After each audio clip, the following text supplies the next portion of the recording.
Queridos amigos y amigas, nuevamente nos encontramos en el Club del Progreso. Hoy tenemos el honor de recibir a Francisco Goyogana, un viejo amigo y querido, quien en el ciclo Camino hacia el Bicentenario nos va a hablar sobre un tema que es camino desde el Bicentenario. Pero antes que comience a disertar, quisiera presentarlo socialmente, diciéndoles que nació en Vicente López, Buenos Aires, omito el año, es un hombre joven todavía. Cursó los estudios de farmacia y bioquímica y es oficial retirado de la Armada Argentina con la jerarquía de teniente de navío bioquímico. Ha tenido una prolongada trayectoria en industria farmacéutica con participación en varias cámaras de esa actividad. Es miembro de la Farmacopea Argentina. Tuvo en las leyes 16.463 y 25.649 y redactor asociado del capítulo 1000 Biotecnología. Es autor de publicaciones científicas profesionales y ha participado en congresos y otras reuniones afines en el país y en el extranjero. Es miembro de la Asociación Sarmientina de Buenos Aires y miembro de número del Instituto Sarmiento de Sociología e Historia, donde ha ocupado la vicepresidencia y el cargo de rector de la Cátedra Argentina Sarmiento. Entre sus publicaciones más recientes se encuentra Sarmiento y la Patagonia, El paradigma de la crisis, Sarmiento y el laicismo, religión y política, Sarmiento filósofo, Introducción a las ideas del prócer. Otras publicaciones de carácter histórico y similares se han difundido en órganos como Todo es Historia, Boletín del Centro Naval, Revista de la Escuela Superior de Guerra, Revista de la Armada de Colombia, Símbolos, Excelsior, etc. Ha recibido los premios Domingo Faustino Sarmiento y José B. Colo, otorgados por trabajos publicados por el Centro Naval, así como la Faja de Honor 2012 Ensayo de la Sociedad Argentina de Escritores, SADE, por la obra Sarmiento y el laicismo, religión y política. Queridos amigos, con ustedes, Francisco Goyogana. Bueno, muchas gracias por la presentación al doctor Garna y también quiero agradecer al club por haberme invitado a participar en este ciclo hacia el Bicentenario. Pero como estamos prácticamente ya a un mes hoy del Bicentenario, del 9 de julio del 2016, para cumplir estos primeros 200 años, creo que el tema ha sido agotado a través de todas las presentaciones que se han hecho en este ciclo, de modo que he considerado oportuno, en vez de hablar hacia el Bicentenario, porque ya estamos en el Bicentenario, y empezar a hablar de un tema que es como el que tuvieron aquellos prohombres en su momento cuando ellos empezaron a caminar hacia el Bicentenario. Hoy nosotros desde el Bicentenario nos encontramos en un papel más o menos similar. Yo voy a hacer un ligero repaso de una situación que no he visto que haya sido considerada, por eso quiero que los que recurran a la memoria de estas grabaciones vean cuál era la situación internacional en su momento, porque los movimientos independentistas podían ser considerados meramente como cuestiones domésticas en principio, aunque respondían a una estrategia general del mundo de la época. De modo que lo interesante hoy entonces es un poco situarnos en aquel momento para ver cómo ocupamos un lugar como república embrionaria en el mundo que se nos abría por delante. Es una cosa notable ver que no deja de ser sorprendente que en una época convulsionada como la actual se suspire con nostalgia por los tiempos en que las guerras eran limitadas y la catástrofe casi inconcebible. Esa era la época de fines de la segunda mitad, sobre todo del siglo XVIII. En vísperas de otro bicentenario, entonces, se tiende aún a idealizar el periodo de una vacilante libertad nacida en 1810, con salvaguardas para Fernando VII, cautivo de Napoleón, y la confirmación de un Estado soberano en 1816, en un mundo que sufría los profundos efectos de las guerras. El periodo de la declaración y confirmación de la libertad que siguió al colapso del virreinato del Río de la Plata tuvo lugar en una era de guerras extendidas en el mundo de aquellos tiempos. En el Río de la Plata, el primer movimiento independentista estuvo liderado por Cornelio de Saavedra, que era militar, y llegamos a los 200 años donde los militares prácticamente han desaparecido de la vista general y de la consideración, por supuesto. Pero esas cosas con el tiempo se pagan y yo creo que esa es una de las deudas que nosotros arrojamos hacia el futuro. Tampoco es extraño que en tales circunstancias el logro de la paz se convirtiera en la mayor preocupación, ni que llegue a pensarse que la sola necesidad de la paz constituye el ímpetu de su búsqueda.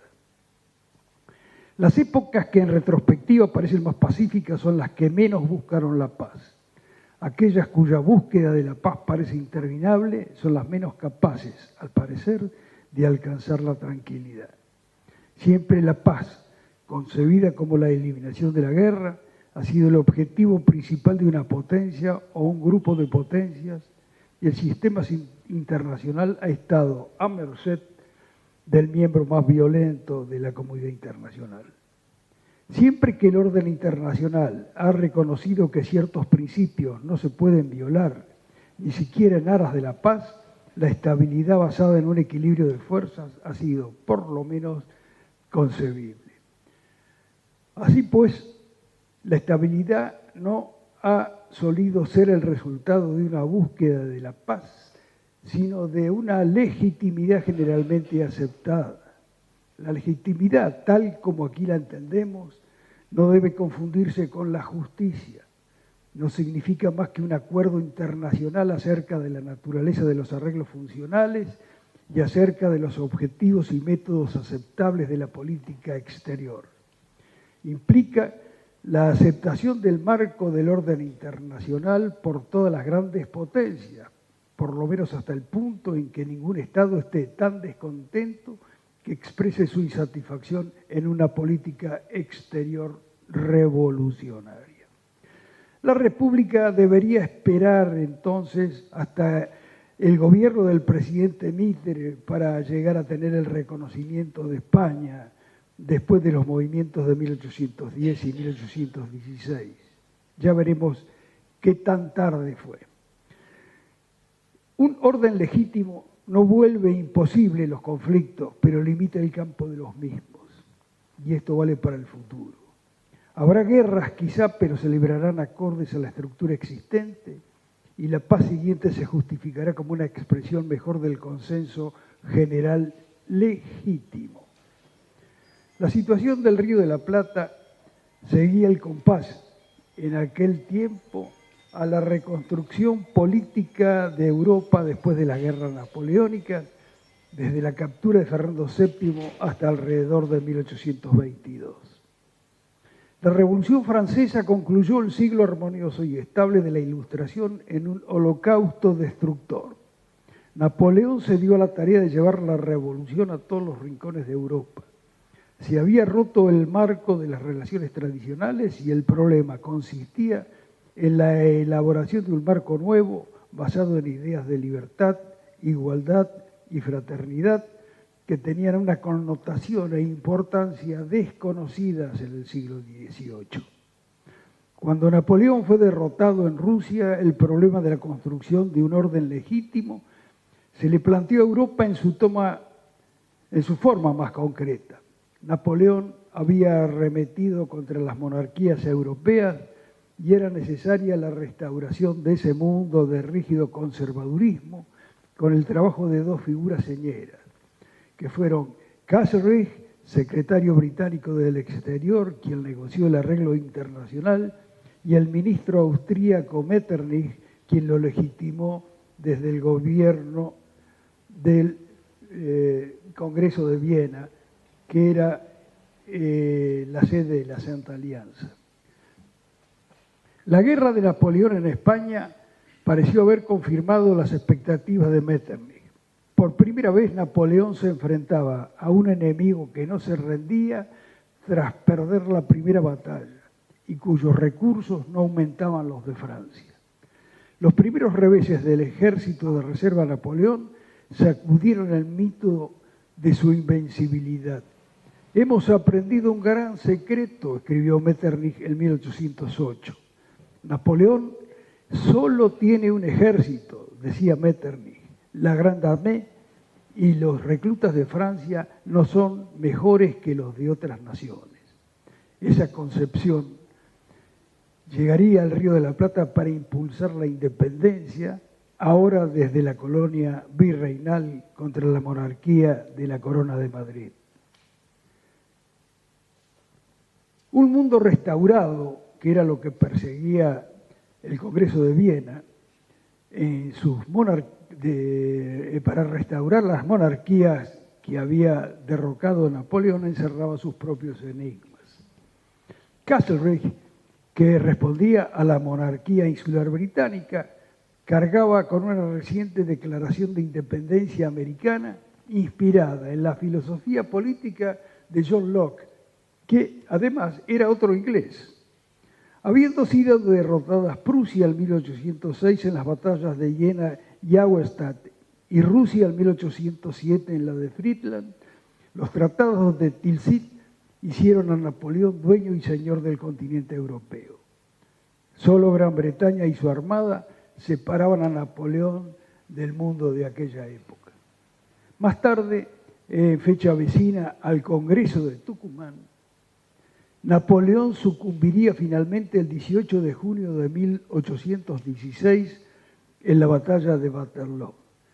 Estamos prácticamente a un poquito más de una semana de cumplirse 200 años del derrocamiento de Napoleón y su imperio en Waterloo. Castlereagh había sido el sucesor de Canning y también estuvo al lado de Wellington, con quien consiguieron que en Viena se conservaran aproximadamente las fronteras de 1790. Esto fue el primer tiempo de la restauración que hizo la Santa Alianza en el Congreso de Viena. Pero lo más importante, como remanente, era la soberanía marítima, que era la garantía del Reino Unido del predominio británico en el mundo. Britannia rules the waves. Castlereagh, ministro de Relaciones Exteriores, quien en el Congreso de Viena y aún después había conducido a Gran Bretaña a una brillante posición, muere en 1822. 2 años antes de su muerte, Castlereagh había formulado los principios de su política exterior. Nos encontrarán en nuestro lugar, decía Castlereagh, si un verdadero peligro amenazara el sistema europeo. Pero Inglaterra no puede ni quiere actuar conforme a principios de prudencia abstractos y especulativos. La muerte de Castlereagh dio paso a Canning como cerebro de las relaciones exteriores. Y ahí comenzó la segunda parte del Congreso de Viena, porque se comienza a romper el convenio de la Santa Alianza iniciada por el antecesor de Canning, que era, como dije, Castlereagh, apoyando la insurrección de las colonias de la América Española contra sus amos españoles y portugueses. La doctrina Monroe de 1823 significaba una gran ayuda para el canciller Canning, pero la Armada Británica era el instrumento principal para la protección de los rebeldes. Eso se ha visto a través de toda la historia del Río de la Plata. Esto fue lo que expresó Canning. Llamé a la vida al nuevo mundo para restablecer el equilibrio en el viejo. Eso fue ya la culminación de lo que había empezado con el Congreso de Viena unos años antes.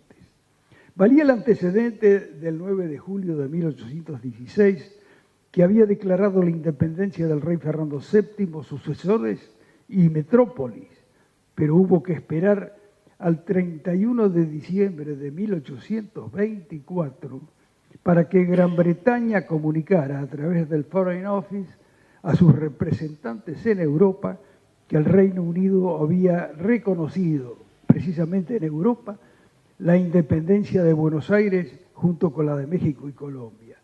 Es decir, que era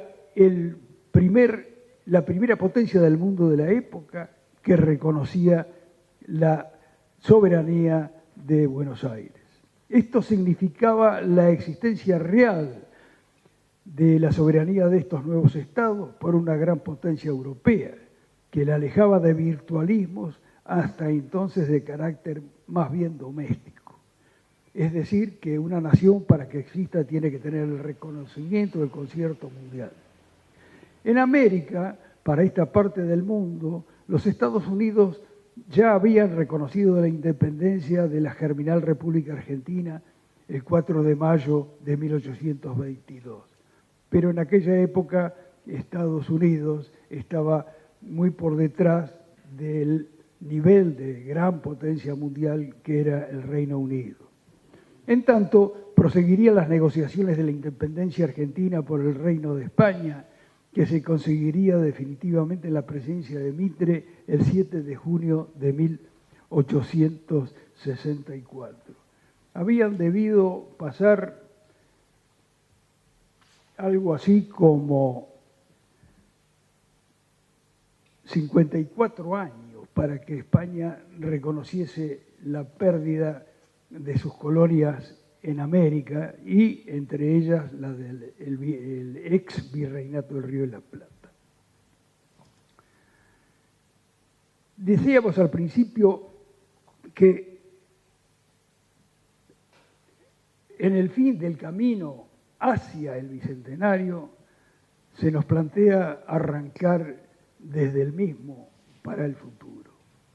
Entonces, ya en las proximidades del final del camino del Bicentenario, exactamente a un mes de alcanzar el final de un tramo de la ruta inacabable del destino de la patria, se atisba la continuación del camino, ahora partiendo desde el Bicentenario. La nueva nación que viera la luz de mayo del 1810 recibiría luego en 1810 su acta de nacimiento.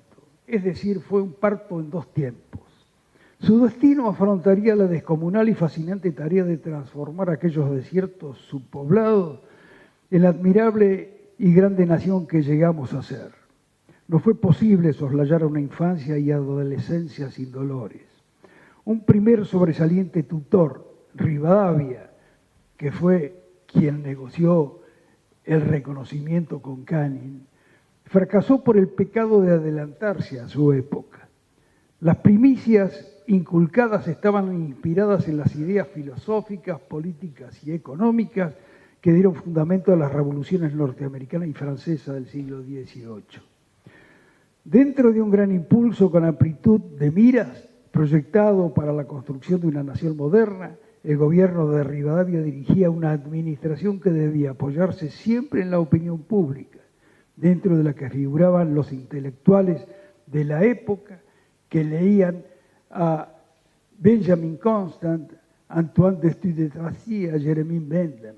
Bentham fue el conductor de un fenómeno británico conocido como utilitarismo, fundado en la investigación empírica, la asociación de ideas y una aproximación liberal y humanista hacia los asuntos políticos y económicos a las que se asociaron los Mill, James y John Stuart, padre e hijo. El filósofo Bentham tenía un corresponsal en Buenos Aires, que era el mismo Rivadavia al que conocía personalmente, es decir, Rivadavia conoció a Bentham en Londres y con quien se carteaba. Ese era el nivel que tenían nuestros primeros mandatarios, del cual el primer presidente fue precisamente Bernardino Rivadavia. El momento rivadaviano fue un breve tiempo entre 1820 y 1824, seguido de luchas fratricidas que postergaron los beneficios del futuro Estado-nación de orden liberal, que arribaría más tarde con la instalación de las ideas filosóficas que se asentaron después de Caseros, con el ímpetu de la generación de 1837 y los aportes de la generación del 80. Atrás quedaron los intentos de las constituciones del Congreso de Tucumán trasladado a Buenos Aires en 1819 y su prolongación en líneas generales a la de 1826. El periodo de 1829 a 1852, desde el convenio de Cañuelas entre Rosas y Lavalle hasta Caseros, estuvo ocupado por el monopolio del poder sin constitución en manos de Rosas. Ya con una constitución nacional, el país de los ahora bicentenarios de 1810 y 1816 iniciaba la reconstrucción de un Estado que sería modelo para el mundo al cumplir los primeros 100 años de cada uno, el 1910 y el 1916. Los siguientes centenarios, particularmente después de 1930 y especialmente después de 1946, se vivirían con la incógnita del modo en que se continuaría sobreviviendo el pueblo argentino. La República recuerda cómo ha sido su vida hasta el presente, pero resulta imposible conocer el ignoto porvenir desde los recuerdos del futuro, ya que es imposible conocer algo que está por venir. Se especula con la imagen de un recipiente que contiene una mitad de su capacidad, figurando que apreciarlo como medio lleno es una visión optimista y verlo como medio vacío, pesimista. Pero por fuera de las especulaciones, la realidad no lo muestra como lleno, sino como vacío, a pesar de la última apreciación relativa. Proyectado el ejemplo a la República, el vacío, aún relativo, debe ser llenado para su cabal completamiento. Y eso estará limitado a la aplicación de un proceso que permita integrar la unidad del país con el tiempo y la debida elección del procedimiento como variables. Ha llegado entonces el momento de reflexionar sobre la travesía realizada, recordando con Ortega en una interpretación de la historia universal que, decía Ortega, la historia, que es nuestra preocupación por el pasado, surge de nuestra preocupación por el futuro. Una mirada retrospectiva al paisaje en el cual, después de más de 70 años, el devenir circunstancial de la historia muestra a la República, a nuestra República, como un país desconcertante. Cuando el observador se acerca a las zonas neurálgicas de la realidad y la historia, ese desconcierto envuelve las reflexiones orientadas hacia el porvenir e impide la visión despejada de las ideas y eventuales acciones que posibilitan el despegue desde la decadencia. Para ilustrar este fenómeno del desconcierto vale la exposición del criterio de Simón Kuznets, premio Nobel, que llegó a la conclusión de que existen 4 tipos de países: los desarrollados, los subdesarrollados, el Japón y la Argentina. Simón Kuznets relacionó fundamentalmente el crecimiento económico y la distribución del ingreso según su hipótesis. El crecimiento basta para reducir la desigualdad. Su idea mereció que se le otorgara el Premio Nobel de Economía en 1971. Debe entenderse como una verdad de perogrullo que de puro evidente es un despropósito decir que la distribución sigue a la creación de riqueza y no a la inversa, criterio no comprendido por los populismos de turno que hemos venido sufriendo desde hace alrededor de 70 años. Recuerda Kuznets que en el primer quinto del siglo XX, la Argentina era uno de los países más importantes del mundo. A esa situación la siguió una etapa de declinación constante en relación con países de Europa Occidental y los Estados Unidos, hasta un punto en el espacio de los años de 1970 a 1980 en que se produjo el naufragio argentino. En las dos primeras décadas del siglo XXI se desencadenaría la catástrofe, culminación de la larga y dramática crisis política, social y cultural de la República, de la cual en rigor todavía no se ha emergido. Es lo que estamos viviendo todos los días.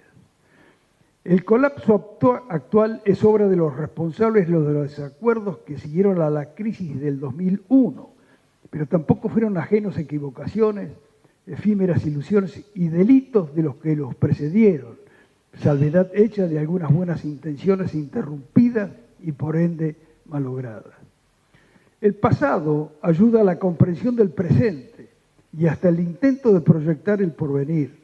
A pesar de los cambios y transformaciones producidas por las contingencias, la aparición de nuevos actores y acontecimientos inesperados, las interferencias, el azar, el desgaste por erosión del tiempo.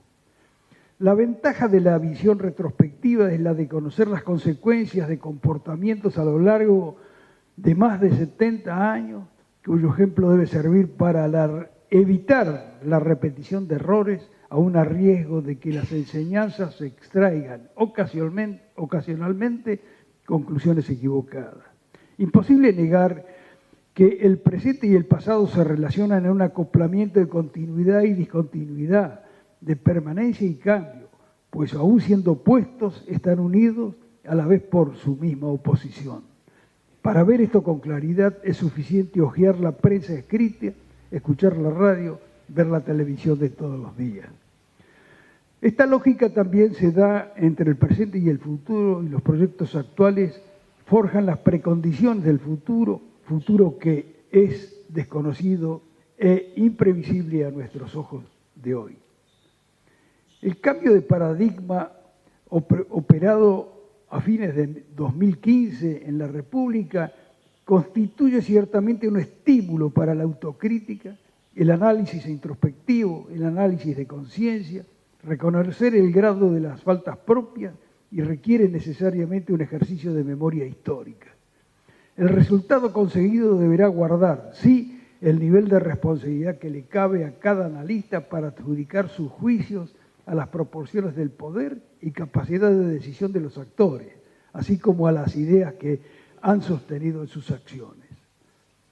La consideración de las ideas que han guiado los capítulos correspondientes de la historia de la República desde su creación han sido ocupados por las ideas universales, el conservadurismo, el fascismo, el liberalismo y la democracia entre las generales, así como aquellas más particulares como las correspondientes a los partidos, como el radicalismo, el llamado peronismo, el militarismo, o aquellas que, como el nacionalismo y la izquierda genérica, solo han ejercido una influencia oblicua pero grave. Al llegar a este punto, obligadamente se debe caer en un concepto que contiene al menos dos aspectos opuestos, además de variaciones intermedias. Así, idea política, refuerzo el concepto, idea política, sirve tanto para expresar la aceptación de una visión del mundo válida para la sociedad en su conjunto, como para referirse a una naturaleza propia de ideología o de formación de la realidad al servicio de intereses particulares. El alcance de los significados de un término polisémico como política es visible en los medios de comunicación cuando se lo aplica a propósitos diversos. Se salta de la concepción de validez para toda la sociedad a otra meramente limitada para indicar un interés particular. El empleo de la locución idea política muestra variaciones en el uso corriente de acuerdo a la naturaleza de quienes la utilizan. Los intelectuales, por lo general, no sobrevaloran ni subvaloran la influencia de las ideas en la política y raramente realizan sus ideas en la práctica, mientras que los políticos, por su parte, evitan subordinar la acción al pensamiento, aunque justifiquen su accionar con las ideas utilizadas meramente como instrumentos de combate. Hasta aquí, las ideas son un término que abarca una percepción, una imagen, un concepto, una proposición, una clasificación, una doctrina, una teoría o cualquier otra cosa que pudiera pensarse. Y por eso, debido a su generalidad, es difícil concebir como una teoría precisa de ideas de todas las clases.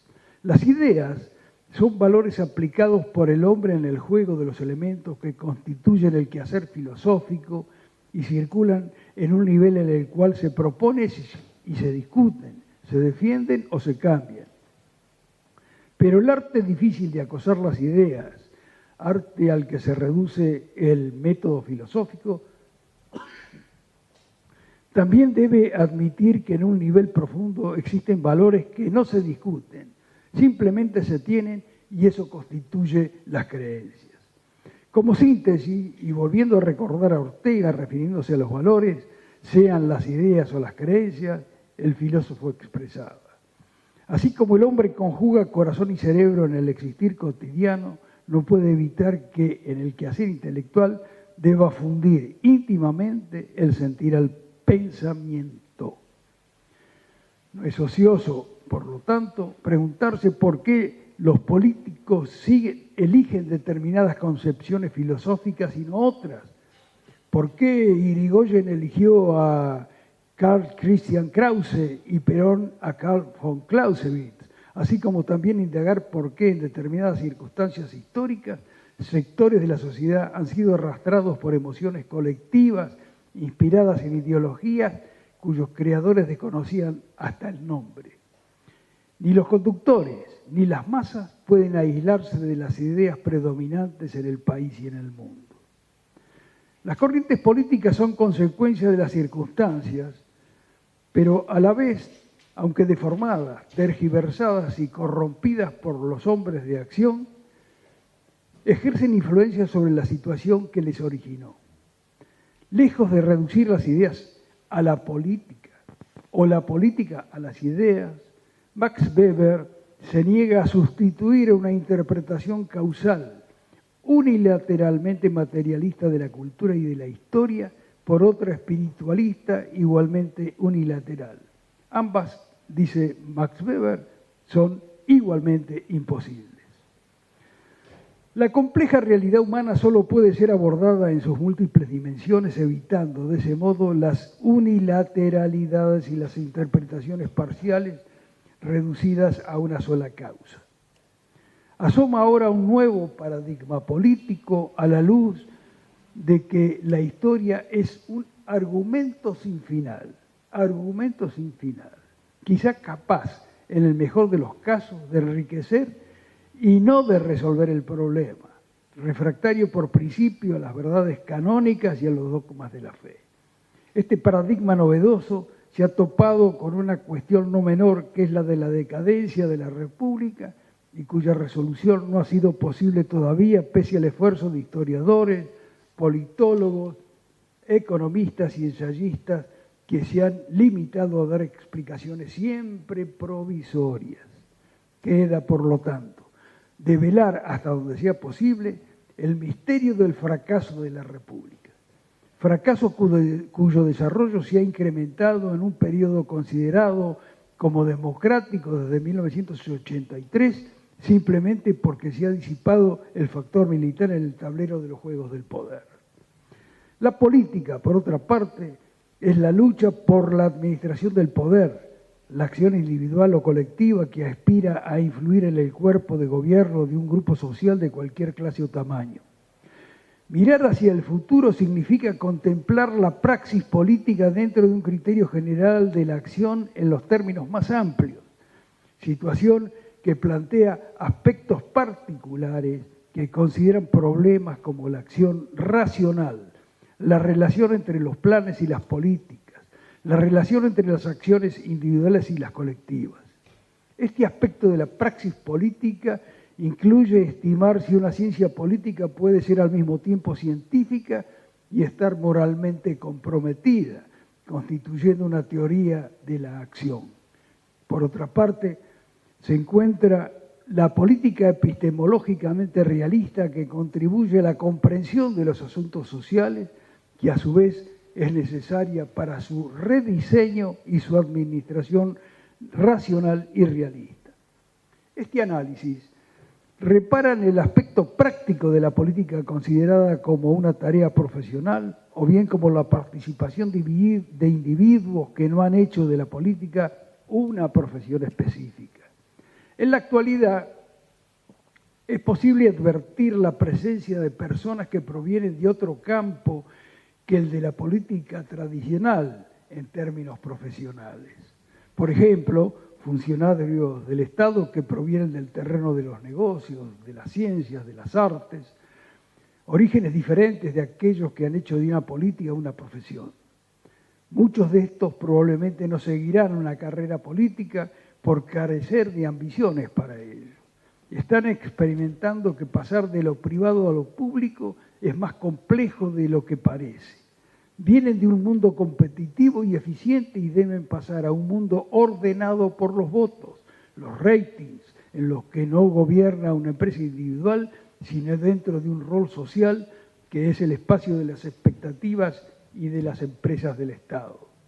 En suma, que el pronóstico futuro no presenta sino luces y sombras en cuanto a la convivencia de la sociología como ciencia social teórica especulativa y el gobierno como ciencia del conjunto de conocimientos empíricos que lo aproxime a una realidad comprobable. Existen signos con respecto a que el siglo XXI marcó la crisis del modelo que debe regir los vínculos del mundo globalizado. Esta concepción del filósofo surcoreano Byung-Chul Han, formado en Alemania, establece un cisma entre el adentro y el afuera, entre lo propio y lo extraño, el amigo y el enemigo. Interpreta lo que no es propio como una amenaza equivalente a un virus del que hay que defenderse en un concepto de carácter inmunológico con aplicación en los vínculos de un mundo moderno globalizado, con un vocabulario inmunológico de naturaleza militar y que tiene su expresión característica en la Guerra Fría. En ese contexto, la defensa deviene en negatividad. La otredad amenazante debe ser reducida o eliminada para asegurar la supervivencia. Expulsar, repeler, defender, eliminar son los infinitivos del paradigma inmunológico. La violencia física o simbólica son su sombra. Por el contrario, afirma Han, el presente se rige por la positividad y el parecido. El problema no es protegerse de lo extraño, sino establecer la diferencia entre lo idéntico. Las frases que expresan el espíritu u objetivo de un partido, grupo o causa son ahora, si se puede o nada es imposible, que revelan el carácter de la positividad. Los proyectos, las iniciativas y motivaciones consensuadas reemplazan los mandatos vinculantes de la negatividad. Esta actitud también supone la abolición de la extrañeza.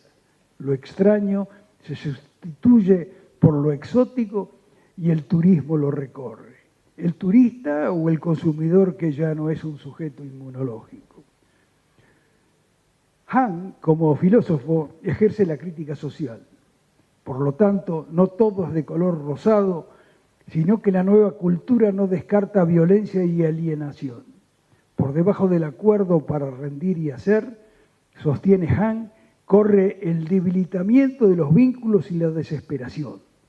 Si la lucha contra lo extraño produce enemigos, locos o criminales, la exigencia del rendimiento genera depresivos y fracasados.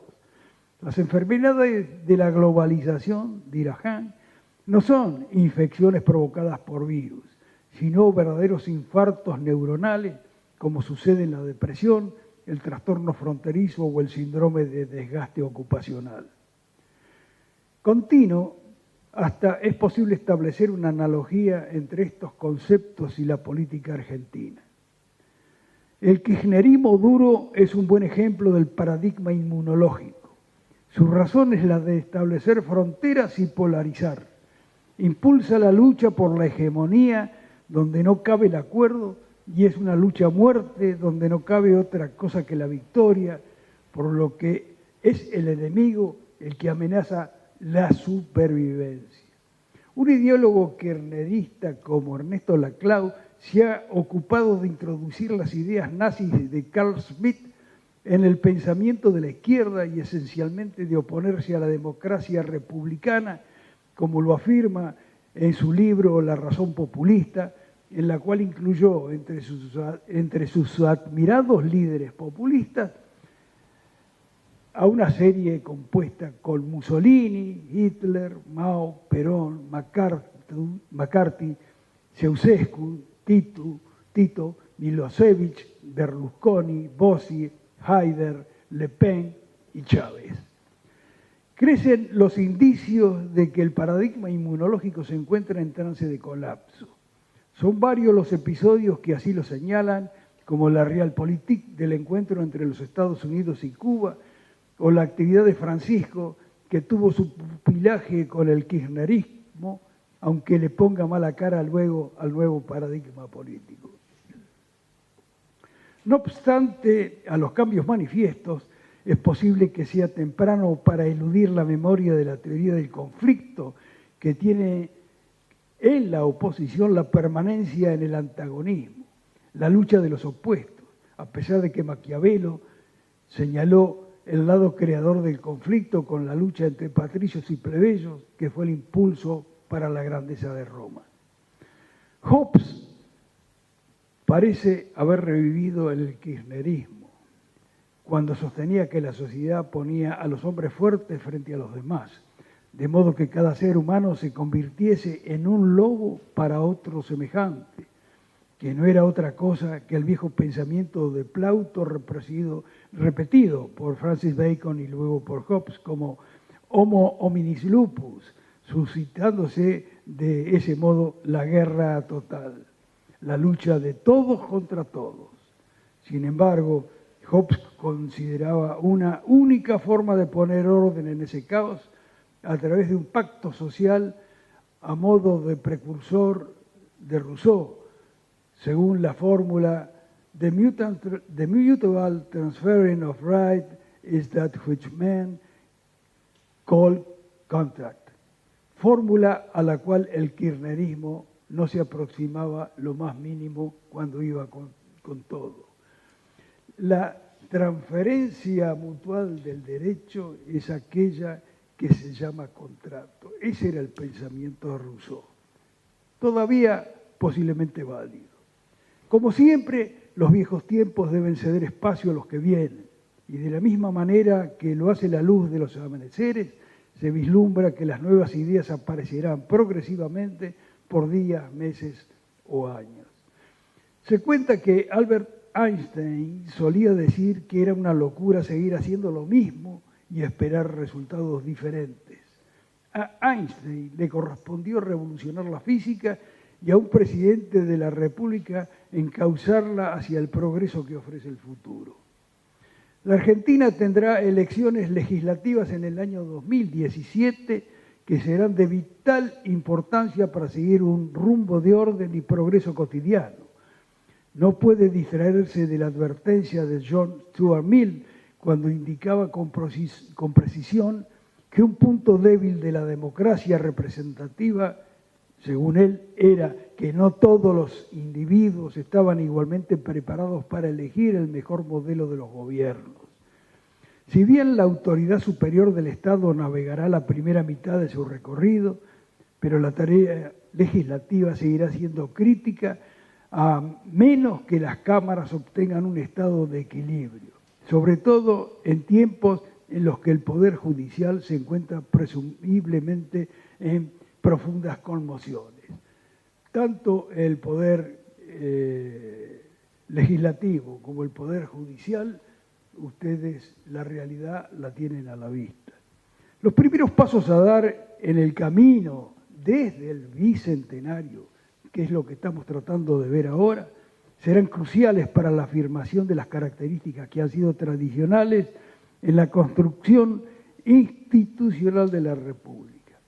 En fecha bien temprana, el año 2017, comenzará un nuevo capítulo de elecciones, nada más ni nada menos. Y alrededor de esto ronda una pregunta sin respuesta aún y posiblemente después. Si se trata de la República de todos, como decía Henry Ford, reunirse es un comienzo, mantenerse juntos un progreso y trabajar juntos un éxito. Un acto eleccionario es un comienzo sin el cual no es posible seguir adelante en una república democrática.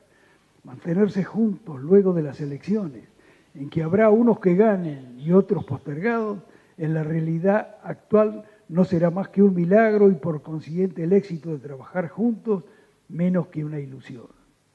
Casi un año antes de las elecciones de 2017, un singular exsecretario de Coordinación Estratégica para el Pensamiento Nacional, Ricardo Foster, manifestó a fines de abril del 2016 que no quiere que le vaya bien al presidente Macri porque es volver al neoliberalismo y es difícil buscar otro periodo con diversidad como el gobierno de Cristina Fernández de Kirchner, en que no se jugaba a la descalificación y al insulto, en que no hubo censura ni persecución a periodistas.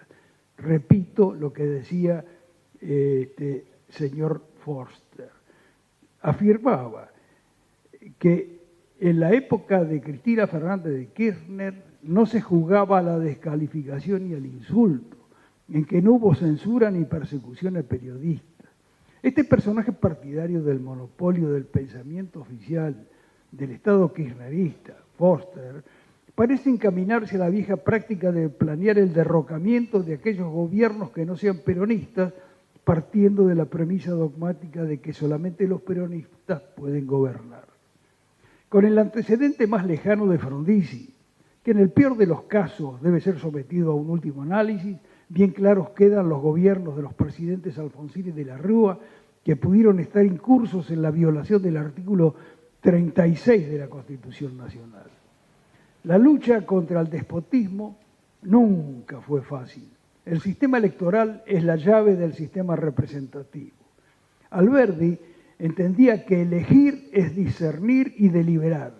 La ignorancia no discierne, busca un tribuno y toma un tirano. La miseria no delibera, se vende. Alejar el sufragio de manos de la ignorancia y la indigencia es asegurar la pureza y el acierto de su ejercicio. Ese era el pensamiento de Alberdi. Uno de los grandes problemas del camino es recorrer desde el Bicentenario, entonces, una ruta que consiste en enfrentar como primera dificultad el enigma que le plantea, precisamente la elección de un gobierno representativo. Por ejemplo, quienes votaron en la provincia de Santa Cruz en el 2015 sabrán que el candidato más elegido fue uno determinado, pero que el gobierno que asumiría la conducción de esa provincia no fue el elegido por la mayoría, sino por un manejo que llevó al cargo de gobernador a la cuñada de la expresidenta. Si hubiera votado en Formosa, habría encontrado al candidato, que era el propio gobernador, en 54 de las 78 boletas disponibles para la elección.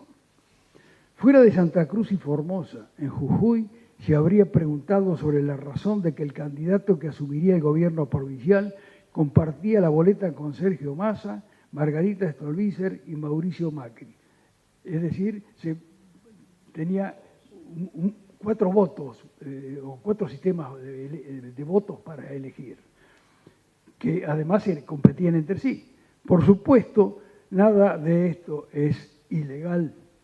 Las leyes electorales, sean las de la nación o de las provincias, habilitan una variedad de estrategias en las que se entreveran lemas y listas colectoras, acoples y alianzas efímeras, en que se exponen los ciudadanos corrientes frente a una oferta electoral incomprensible y contradictoria, con lo cual muchas veces se termina en un voto al menos desinformado o, como dicen algunos expertos, directamente limitado. En el presente de examen en el programa de examen presente para recorrer el camino desde el Bicentenario, sería razonable contemplar la gobernabilidad del gobierno. Mientras el gobierno impulsa la regulación de la oferta electoral y de los partidos políticos, el criterio de gobernabilidad oscila entre la duda y el misterio. En abril del 2016, el resultado del tratamiento afirmativo para saldar la deuda externa coincide con la propuesta oficialista, incluso con el voto de la oposición, y 15 días más tarde obtiene prácticamente una inversión de los votos al optar por el tema del proyecto para prohibir los despidos en una disputa entre las influencias de la ala sindical y el ala empresarial. Las múltiples aristas de la interna peronista y los cortocircuitos evidentes en la alianza oficialista Cambiemos han convertido al Senado en un escenario imprevisible en el que el gobierno corre serio riesgo de perder el control de la Cámara, que mostró con la sanción por una mayoría aplastante de la ley el pago a los holdouts. El dato no es menor si se toma en cuenta que en la Cámara Alta, PRO y UCR no superan 15 voluntades en un cuerpo de 72 miembros, mientras que el Frente para la Victoria cuenta con 42 senadores, número suficiente para sesionar en soledad. En el trance actual, lanzando la visión a la perspectiva venidera en lo inmediato, el gobierno trata de atraer inversiones imprescindibles para recuperar el crecimiento y subirse al tren del desarrollo. El gobierno conoce por boca de los interesados que el mundo del dinero está esperando el fin de 2016 para ver si es posible o no gobernar con garantías y ofrecer seguridad jurídica. La realidad presente ya muestra obstáculos de variado tipo que ofrecen la oposición política y los sindicatos. En el caso de los sindicatos, estos ya han advertido en sus propias filas la infiltración de lo peor de la política. Hoy tenemos un paro de camioneros de 48 horas. El gobierno sabe que el tiempo es oro, pero tampoco puede esperar milagros después de una docena de años de brújula perdida. Tampoco puede olvidar los 13 paros generales de Alfonsín, los 8 Menem o los 9 de la Rúa, incluyendo los 3 de la última presidencia, con gremialistas que tienen más que reprocharse a sí mismos que a los que ahora se encuentran en la Casa Rosada. La realidad muestra que las reglas vigentes en la República no aseguran el ejercicio pleno de los derechos a elegir y ser elegido a todos los ciudadanos, pues el condicionamiento de las leyes sobre el juego electoral es muy limitado. En los últimos años, las alianzas, que nunca habían sido un tema de regulación, son las protagonistas de la competencia electoral. Mientras tanto, el proyecto oficial de la reforma política se termina de revisar en el Poder Ejecutivo después de rondas de diálogo con ministros del Gobierno, partidos políticos, jueces, organizaciones no gubernamentales y académicos. La gran reforma política en la República queda pendiente con la separación de los partidos políticos del Estado y evitar la erección de estructuras sobre la base del dispendio de los recursos públicos. El enigma inmediato a resolver se presenta inequívocamente con el carácter de asegurar la gobernabilidad, empezando el ajuste de las reglas electorales para hacer comprensibles las ofertas electorales. La concertación deberá atender la instalación de una legislación práctica que evite desdibujar las diferencias entre los partidos de manera de evitar la confusión de las ofertas y hacer crecer la oferta electoral artificialmente. El ciudadano no puede enfrentarse con múltiples combinaciones arbitrarias y a veces contradictorias que confunden al votante. Le generan dificultades a las autoridades responsables del recuento de votos e ineficiente como forma de construir poder. Estas reflexiones parecen conducir a la necesidad de aportar claridad a la visión de futuro, de manera tal que se facilite el tránsito desde esta marcha en pos de una suerte de la gloria del tricentenario, que es lo que está por venir dentro de 100 años nada más. Suerte, por otra parte, que Voltaire consideraba que la suerte es el lugar donde la preparación y la oportunidad se encuentran. Por lo tanto, independiente independientemente de lo deseable con respecto a la probable evolución del nuevo paradigma, quizá no sea nuestra realidad el final de una etapa anterior, ni siquiera el principio del final. Puede ser más bien el final del principio en este camino desde el Bicentenario. Gracias a ustedes.